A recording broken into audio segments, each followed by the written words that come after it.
welcome to the Courage to Rise show. I am Katie Cianci, the host, and I'm so excited to welcome Tina Hencey, our guest. Tina is the creator of Simply Infinite.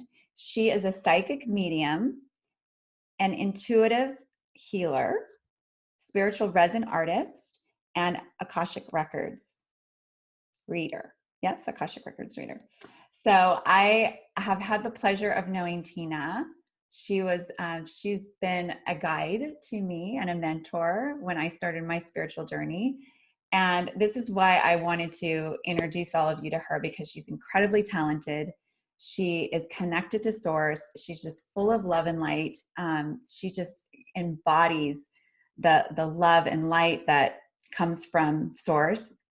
I call God, you can call universe. We all have our own definition of what that is.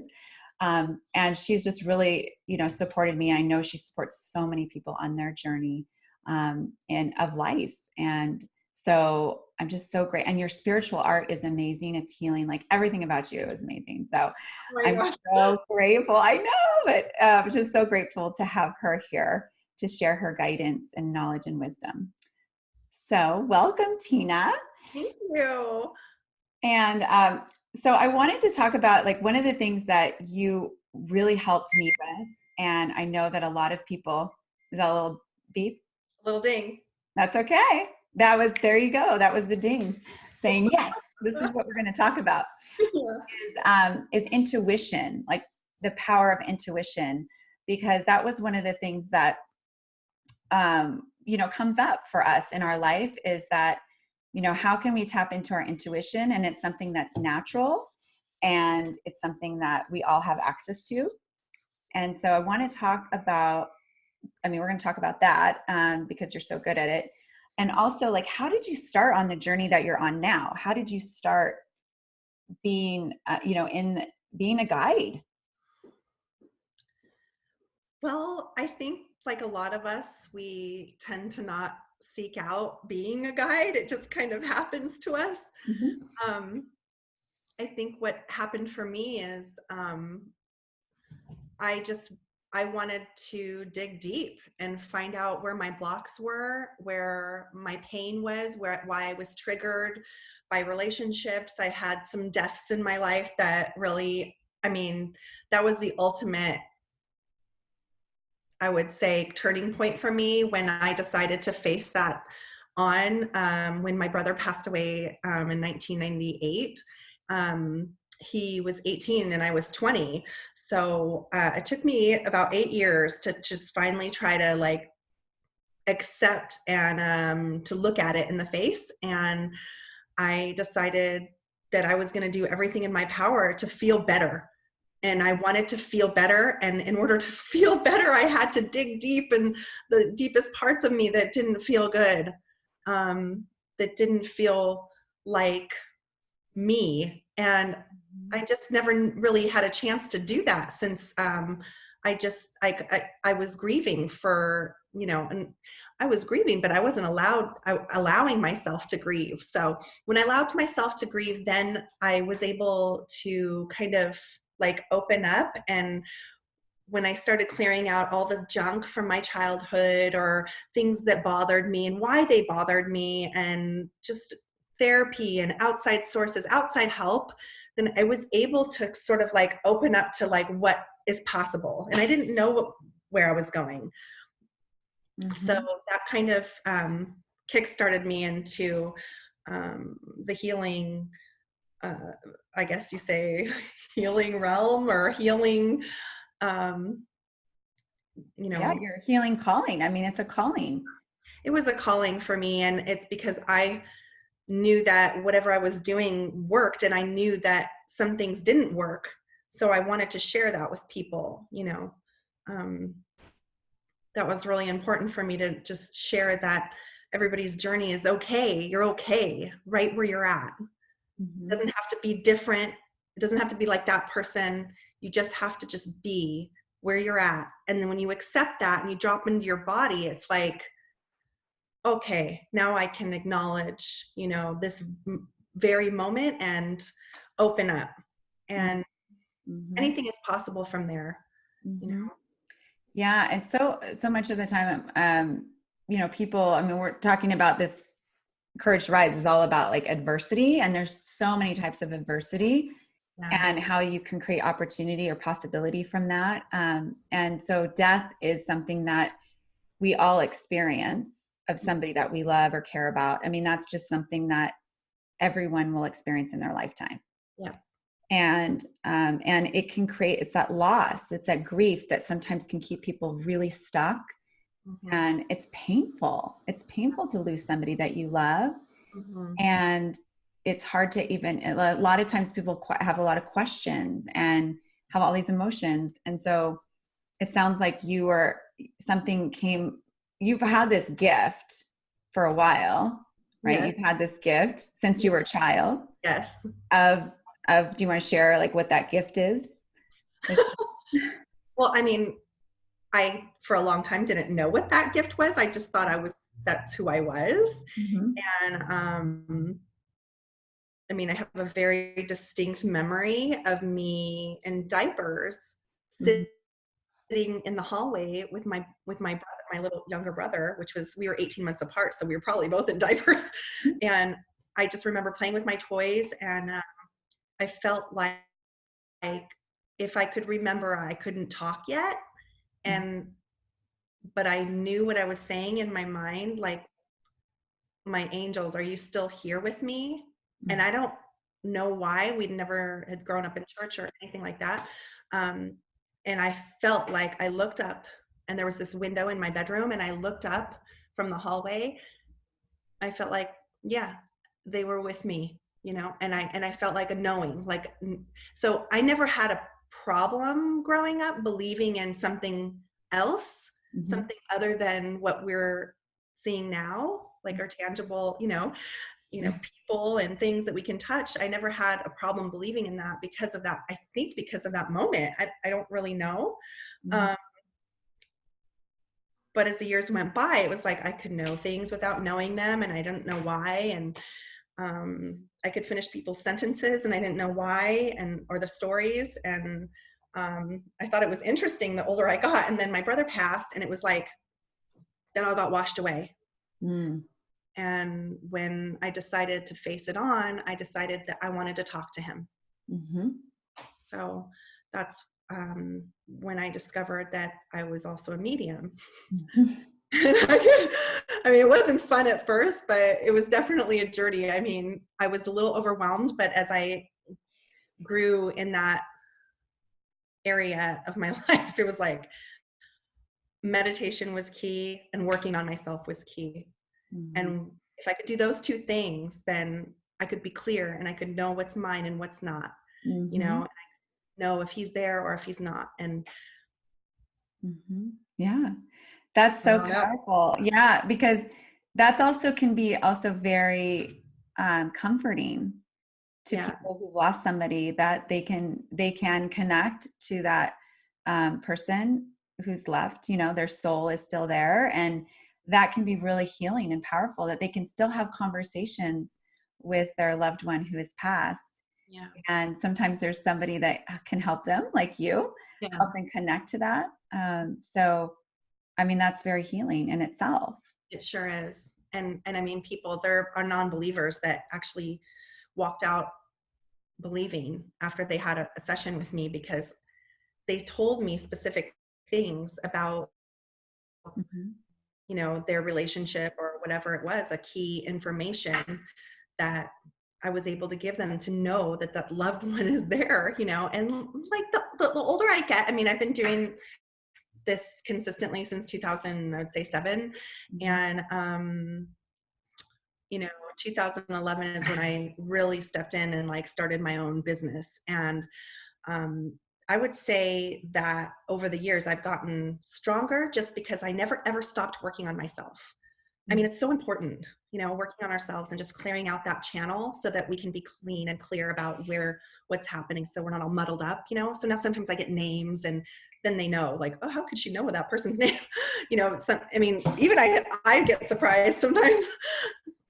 Yeah. Well, I remember my first session with you, and I was very skeptical, so skeptical, because I was. I mean, I mean, I met you on my journey because I was having a lot of intuitive insight as well. And I was like, where is this coming from?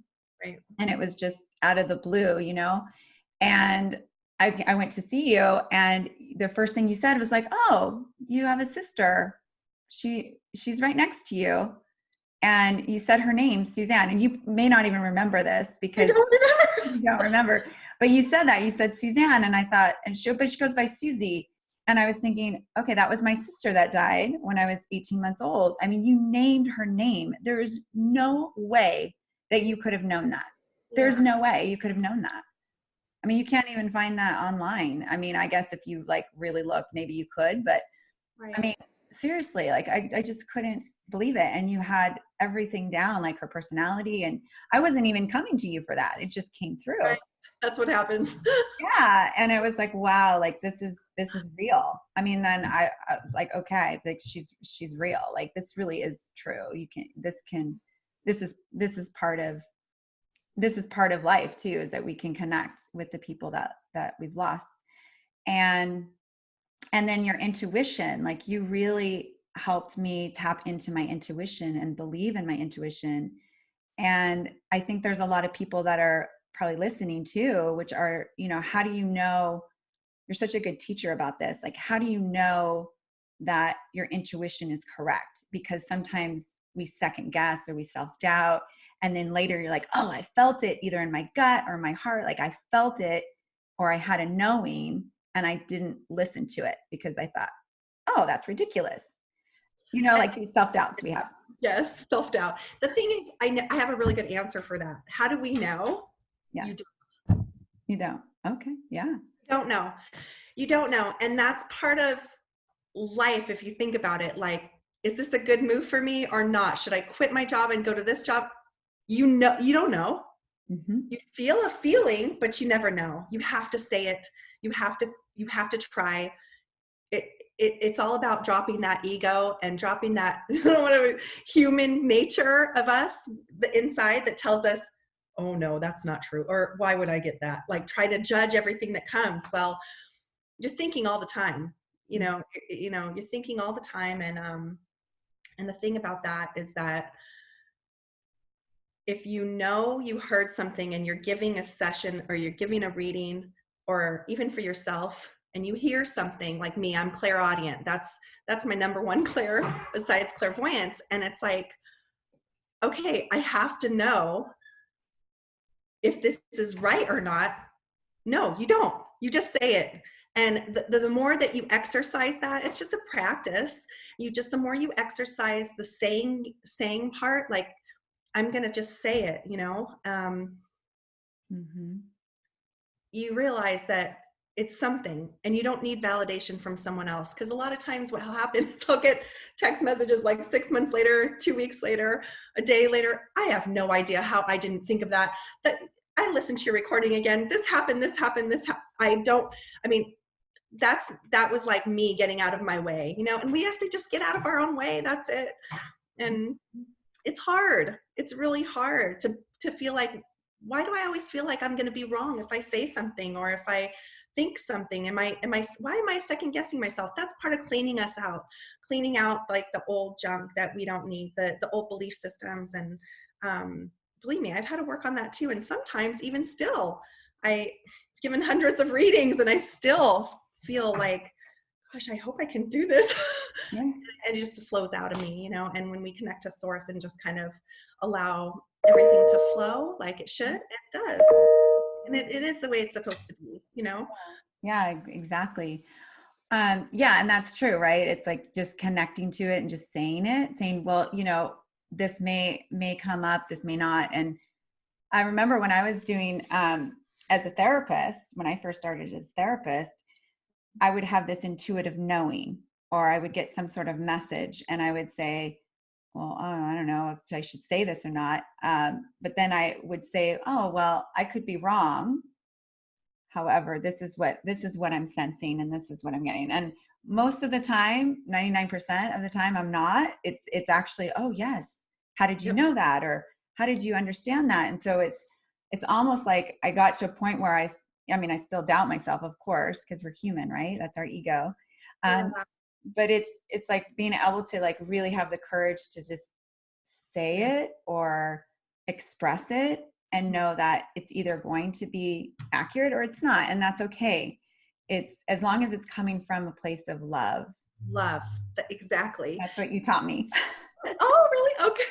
Yes, you did. It's so funny too, because when you're talking about that, I'm thinking, how do I turn it over to like my angels? And the thing is that I've always had like a spiritual practice since I've started this journey. But it's like, what if it's not?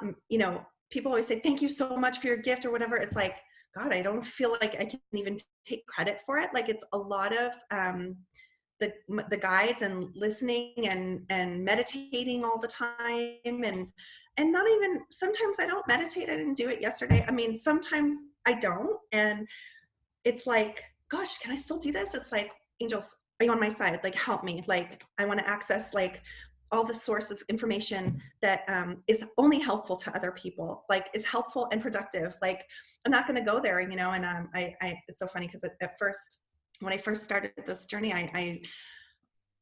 I told my angels, like, I agreed that I wasn't going to give any information about negativity. That means that I wasn't going to tell anybody that somebody was going to die, somebody was going to break up, or just things that weren't helpful.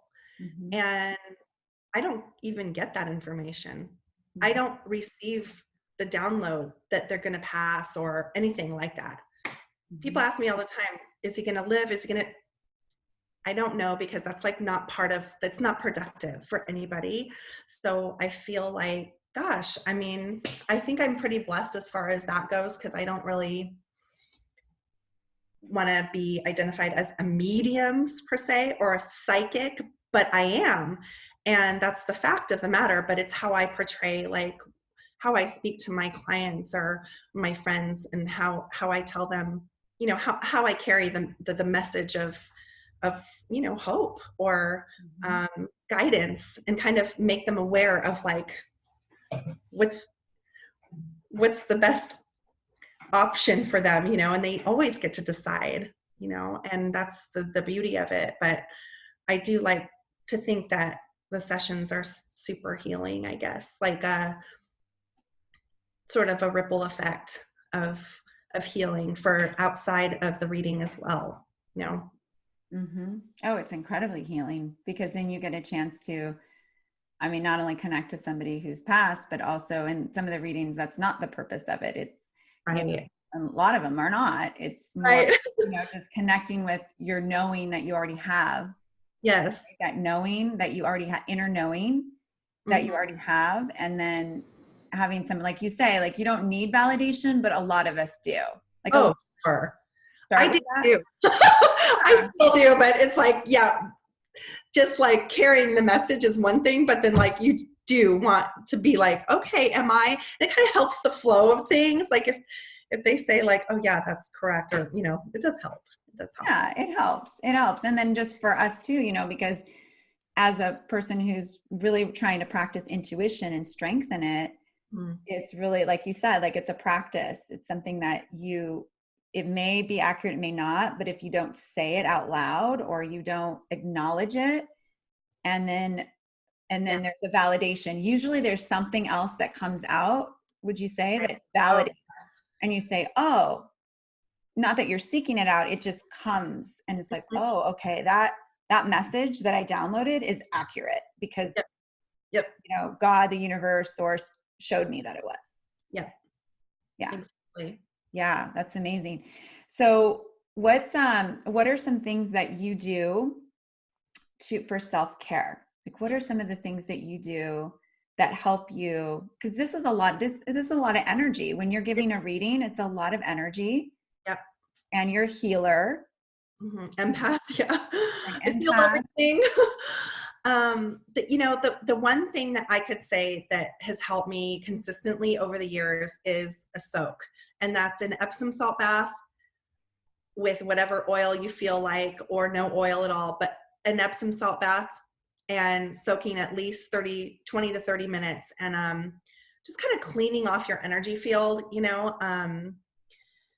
the other thing that I consistently like to do is a prayer, some sort of, like, I say prayer, but it's like an affirmation, or, bringing in other light beings, meaning not on this planet, just other light beings to try to clean out, to help me, because I always need outside help. And then the third thing I was going to say was asking for outside help, getting a massage from a trusted friend, or a Reiki session from a friend, energy clearing. I don't care who you are. Everybody needs someone outside. We all need each other, you guys, right? Like, I think, I don't know what the concept is of like, we can do it on our own. It's like, you have to ask for outside help. Like, that's my number one go to. And then, the Epsom salt is always a guarantee that I'll feel better. And the prayer or affirmation or cord cutting, stuff like that. So I would encourage everyone to do those things, whether they're psychic or not. But we all are, right? It's always in us. So yeah, it's that inner knowing that we have. Definitely. And the cord cutting, because I know you mentioned that, and Yes. some people might not even know what that is. And so, what is cord cutting? Because it's energy. Yeah, it's energy, and sometimes, people do it unconsciously. They don't even know they're doing it, or they're, needing someone, like maybe your mom needs you and she's, needing you, or and she's connecting to you somehow so much that it's kind of becomes draining. Or maybe it's a client that does it and they don't know, or maybe you're doing it to your husband or whoever, and you don't even know it. It's like, those are the cords that need to be cut so we can be with our own energy again and get back what's ours. But it happens to everyone, and just a simple asking angels to cut your cords would be helpful.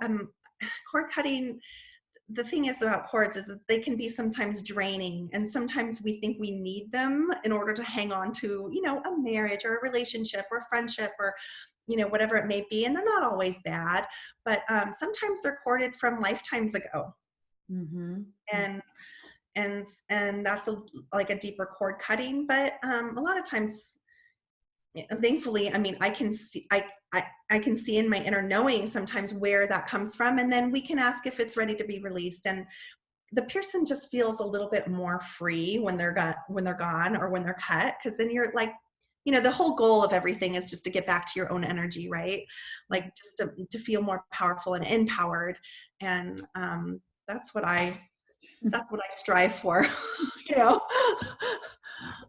So, That's helpful. So it's like an energy cord. It's like an energy yes. that you feel, because we're all made of energy and we connect. And this is like not woo-woo stuff, really, because there's a lot of evidence that's now coming out. I mean, we know it energetically. Like, imagine you going into a room. We've all gone into a room or been in a room with somebody, and you're just like, whoa, I just feel like the life just got sucked out of me. Right? Yeah. Or you go into a room and you just feel alive and excited and energized.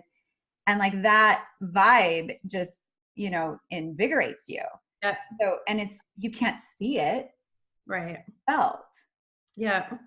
And so a lot of people don't know they have the power of, or even like after you've been with somebody that's draining, like, why do I feel so tired? They're gone now, Right. but I still feel them.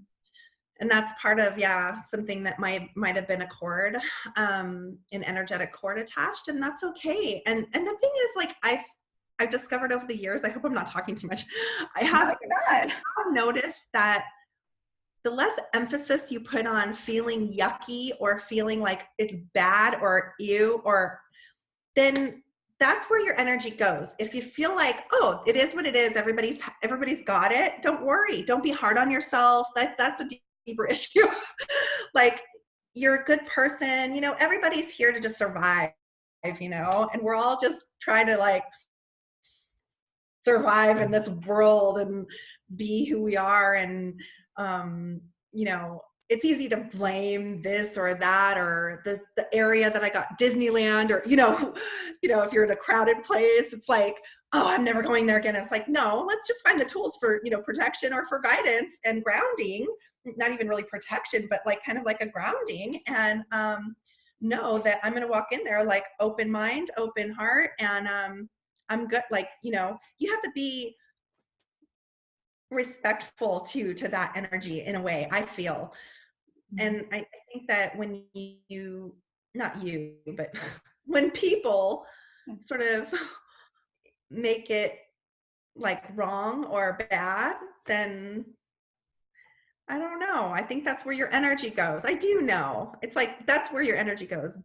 You want your energy to go towards good. And it's like, okay, that's me just learning a lesson about my energy. It's like, I felt it, let's get rid of it and move on. And then get the tools to do it. And that's what I'm here for. I'm here to help people do that. Like, so they don't, a lot of people come into me, they're totally confused. They don't know where to go with what they're seeing or feeling. And then they, I'm here to guide them to like a little bit of awareness of what it can be like, that they don't have to be in this constant struggle. Right. I mean, there is a survival part, I know. right? We all are here to survive. At the same time, we also get to like really enjoy life to the fullest. Yes. And that's with the perspective, a mindset, and the tools to do that, like to actually experience life. And it's like, how do you, what you focus on is what you create. Yep. Like you shared that with me, like, what you focus on, you create. Yes, you did. I did. It's so funny too. Like, I just I've had other teachers do that too, but I mean, you definitely shared that in the beginning. Yeah.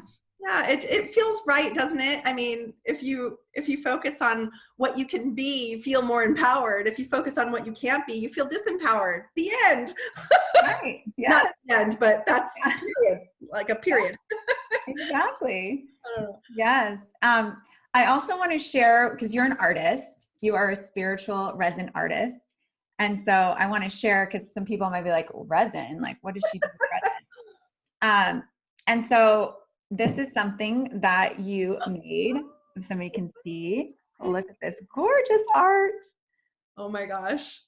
And so this has in it, I believe it's peridot. I totally forget making that. I don't even remember it. It's peridot. Looks like copper, citrine. Yes. Yeah. And so, and so you put this, so these are crystals that are put together, and you call this an organite? Organite, yeah, or orgone pyramid. Yeah. Orgone pyramid.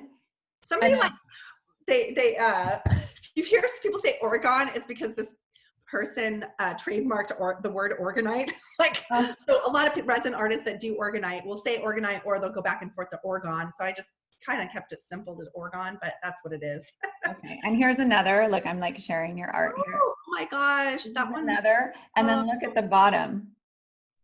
The angel wing. I forgot. Powerful. This one is incredibly powerful. Yeah, that's a shungite, huh? Yeah, shungite. And looks like some blue acetite. Oh, blue apatite. Or apatite? Apatite? Yeah. So I don't know all these. I think blue apatite, yeah. Yeah. And so what do these do? So what do these do? So people don't know. I mean, I know what they do, but do you want to share what they do? Yeah, I mean, oh gosh, it's so funny. I really don't even know how this happened. Yes, I do. Let me think about this for a second. I wanted one for my house, right? Because it helps with the electromagnetic fields from our Wi-Fi, cell phones, the 5G. It really helps to it really will affect that. I mean, if it affects us, right? So these devices, I didn't really like how they looked. I thought they were kind of factory made and not really, I'll buy a couple. I bought a couple and I used them, but I was like, oh, this kind of feel like just, they don't really feel magical, So I said, I started researching over a year before I started accumulating supplies here and there. And I said, I think I'm going to dive in now. So I started with fish rocks at first, exactly, because I was afraid it ruined my crystal. I didn't want to waste my crystals. And so I made a few items, and then I decided, these turned out really good. Some of them didn't. Some of them were really bad. I couldn't get them out of the molds. I mean, I've had my my journey with them, but then I started making more and getting better and testing them. And I met a couple of organite artists online, and they help me they guide me a little bit. And we've got there's a whole community now of like organite artists that I've been connected with. So that's pretty cool. And not only that, it holds the properties of that particular crystal or stone. So if you imagine, it's like the physiolog. I always have a really hard time saying this word. Yeah. It's I'm gonna look it up. Yeah. Piezoelectricity. So when that happens, and it's basically the resin, it's epoxy. So when it hardens, it pushes on the metals that are in the particular item. And maybe it's a cone like you have, or maybe a pyramid, and it pushes it up, and it emanates this like sort of energy, and it creates almost like a bubble or effect. And some of them are stronger than others. The more metal, the better, to be honest. And it's a really powerful tool for meditation, for sleeping. You can put them in your plants. I have one in my plant right now that's dying. Was dying. And you can stick them on the back of our phone here. I started making these because and I'm getting better in a sense where I'm like channeling more. So I've channeled all of my products, all of them. So I either go in like in a meditation, I'm alone, I've got music, I've chanted, I Reiki the whole, thing. And while I'm stirring, I'm chanting. There's power in chanting. There's just words like wisdom, wisdom, wisdom, love, love, love. It's all very powerful. And so that's infused in all the stuff that I use and all the materials, and I basically can't stop. I've got a lot of stuff, and I've been selling them online and at shows, local shows and stuff like that. So that's another part of my passion. So. Yeah, and you just created it. I mean, this is something too that's so powerful about purpose, because living a purposeful life is that sometimes people are, one of the things they're thinking about is like, I got to find my purpose. I got to find my purpose. And what usually comes up, and you share different, but what I've noticed is it just either it and you have self-doubt about it, like, oh, I don't know if I can really, if you want to live a purposeful life and have a business or make a living from it, or all these limiting beliefs comes, or it just comes naturally. It just comes to you, and then you just let it flow, and you did not let self-doubt get in the way. You just said, and to be honest, it was part of my love for my dad, like my grieving process when my dad passed. I just felt this like surge of energy in me, and I needed to release it somehow. And it was like creativity. And my dad was very creative. I mean, he was very good at what he did. He was good at decorating houses. Oh my gosh. He could have been a house decorator or interior decorator, exterior decorator. He was just he had good taste. And I just felt him with me, and it was like, in the beginning, I'm always like, the hashtag was like grief support. It was like, that didn't give grief support, but doing it was like, it was so fulfilling for me. Like it filled up a place, and still I'm talking about it now. It's like my heart is like expanding, I do feel like he's around here, but that was part of the reason why I was doing it. I kept doing it because it was more like a hobby, and then it turned into something else. And I'm not going to do it if I don't love it. I've already I've said, I'm not going to do this if I don't love it. And I don't want to do anything if I don't love it. And, Marie Kondo, what do you say? Marie Kondo your career path or your life journey, right? Like just weed out everything that you don't love and just and then do that. But it's harder for some people to let go of like what they think they should be, and that's part of following your path and of intuition, and just really trusting like, this is what I'm supposed to be doing. And I don't know if it's not supposed to be doing this forever, but I'm going to do it right now. Right now it's good. And taking risks, risking. Taking a risk. Yeah. And risk of failing. Yeah. Yeah, that's so true, because that's something that you're really good at, is you're taking a passion, something that you're really passionate about, or a skill or a talent or gift that you have, and you've created a business. You've created a very successful business. And I think that's where a lot of self doubt, but one of the things that you do is you say, well, I like this. I'm just going to put it out there and see what people, I mean, there is no attachment to the outcome for you. Right. There's That's, no I, attachment. yeah.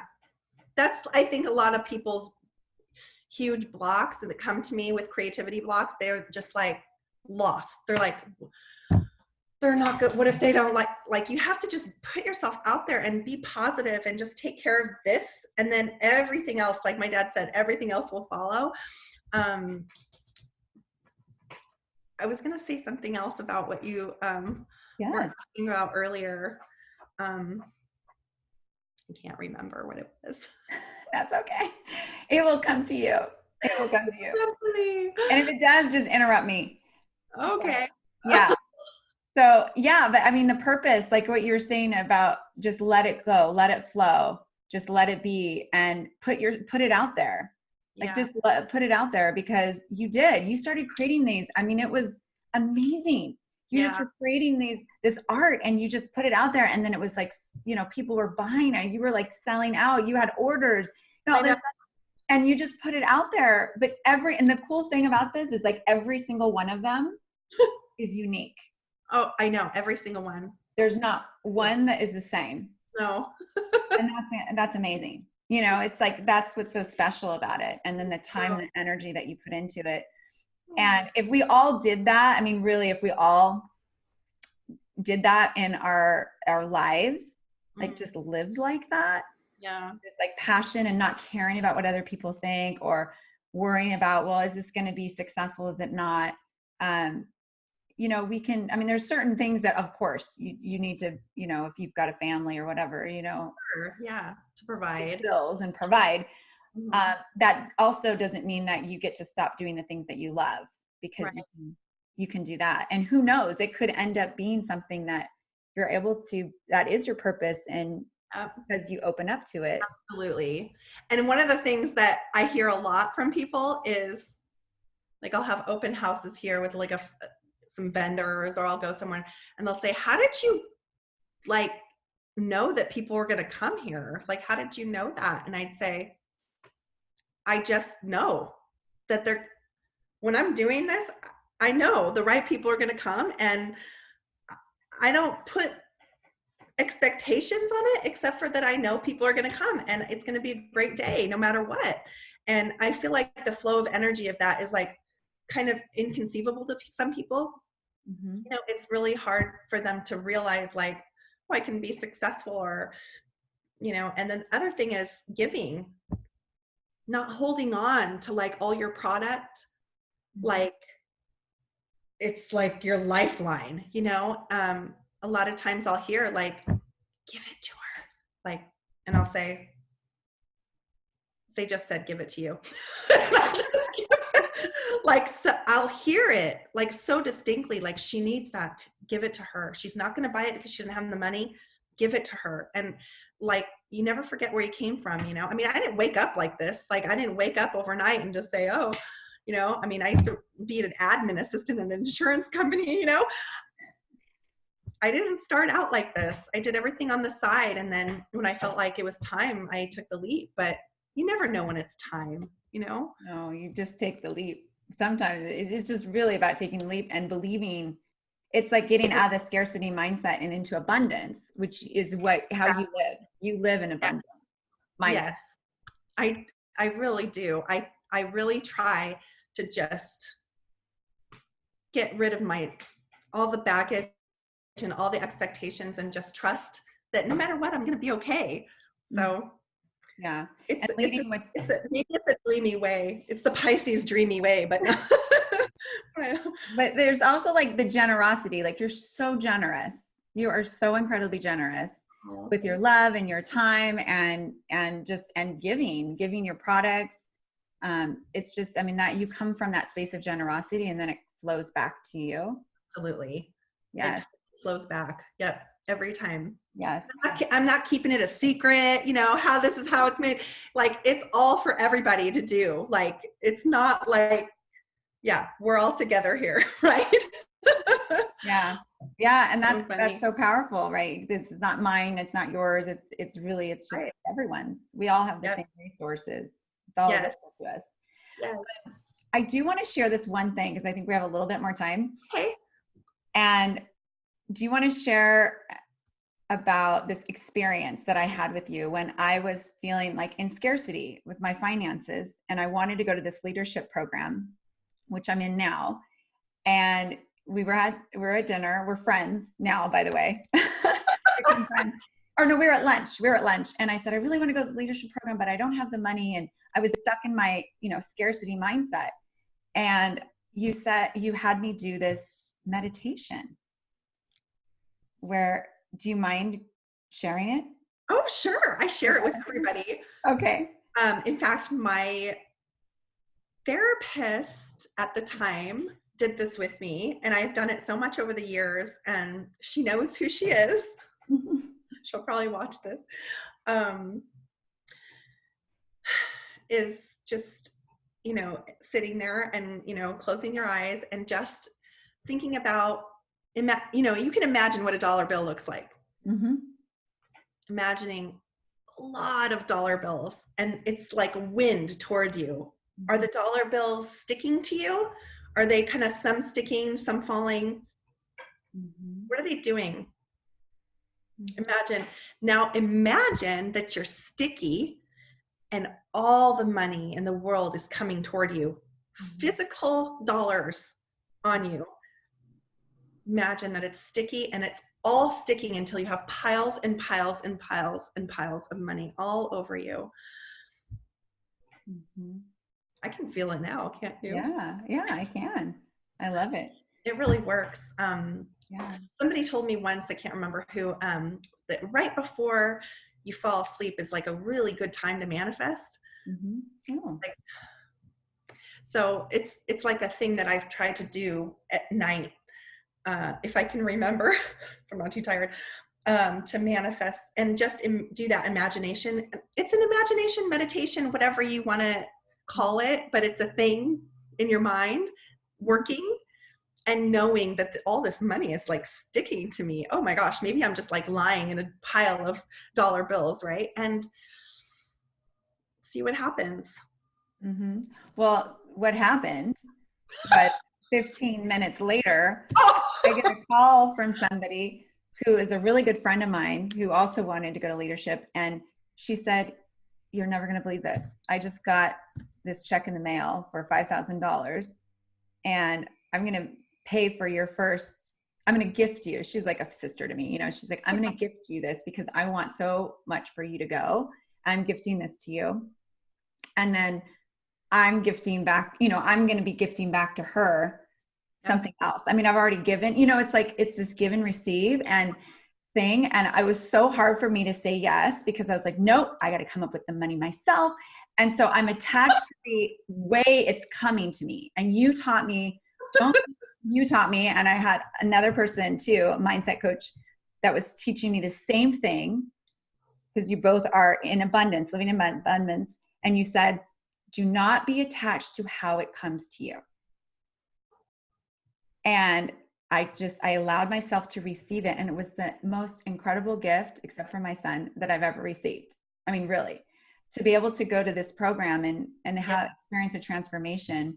So cool. And, and your gift to me, just to be able to know that we don't have to struggle, and really it can come towards us in any way. Yes. And you were open enough to be able to look at that and see that is exactly what was happening. And a lot of people are like, oh, I've heard from other people, they'll say, you have to be really careful. That could, I got in a car wreck when I was asking for money. Be in a good spot. Mm-hmm. Be in a good place in your life, in your heart. Mm-hmm. And it will come to you in the right way. And it's not always going to be, a lot of people have this like pessimistic negative thinking that their ancestors gave them, or DNA came through DNA, and they need to let go of that. That's the only way to abundance. It's the only way to love. And when you have love, it comes. It really does. I believe that. Yes, yes. Thanks for sharing that. I forgot about it. Yes, it was. And yes, I mean, it's just no attachment to how it comes to you, because it can come in so many different ways that are valuable. And when it comes from love, like a loving place, a loving place. And that's so important. So well, thank you so much. You have so many incredible things that you offered. So thank you so much, like tips and tools. And so I imagine that people that are listening or watching are going to be interested in connecting with you. So where can they find you online? I'm going to include the link so they can find you online many places, because you have, Yes. I mean, well, you can find me, I'm on Instagram the most, and you can find me on my website, of course, but my website is simply-infinite.com. You also, Tina, you're going to be offering a free gift. What would you like to offer? Yeah, I want to offer my abundance meditation. So you'll get a free abundance meditation that I recorded. So. Oh, wow. Thank you so much. That's so generous. You're welcome. That's so important, because I think so many people don't know how important, well, I mean, I think you start to figure this out, but how important it is to have financial health. So we have mind, body, spirit, and then there's like financial health is so important. Yes. And to be experiencing a life of living in abundance. Definitely. It'll be fun. You'll like it. Oh, good. Thank you so much. You're welcome.